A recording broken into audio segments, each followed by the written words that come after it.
Hello বন্ধুরা, আজকের ব্লগটা হচ্ছে একটু অন্যরকম। সবাই তোমরা অলরেডি দুর্গাপুজো দেখে নিয়েছো, কিন্তু আমি জানি না এই প্রতিমাটা দেখেছো কি না।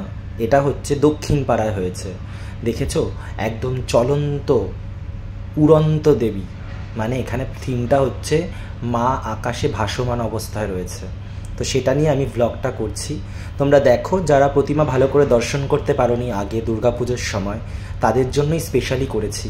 তো দমদম পার্কে যদি তোমরা আসো, দমদম পার্ক ঠাকুর দেখার পর দক্ষিণ পাড়াটা অবশ্যই দেখে যেও।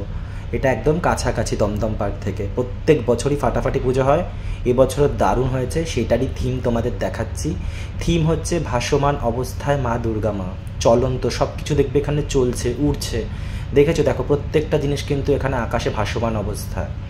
তো অসাধারণ থিম, দারুণ থিম, সেটাই তোমাদের জন্য নিয়ে এসেছি। তোমরা দেখো, আনন্দ করো। ভালো লাগলে অবশ্যই একটা কমেন্টস করে জানিও। তোমাদের জন্য ফাটাফাটি একটা ভিডিও নিয়ে এসেছি। তো সবাই বলো জয় দুর্গা মা।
আমার চ্যানেলের নাম এন্টারটেনমেন্ট ব্লগ বিজয়। ভিডিওটা ভালো লাগলে চ্যানেলটা অবশ্যই তোমরা সাবস্ক্রাইব করে দিও। থ্যাংক ইউ ব্লগটা দেখার জন্য। আসছি আবার নতুন নতুন ব্লগ নিয়ে তোমাদের জন্য।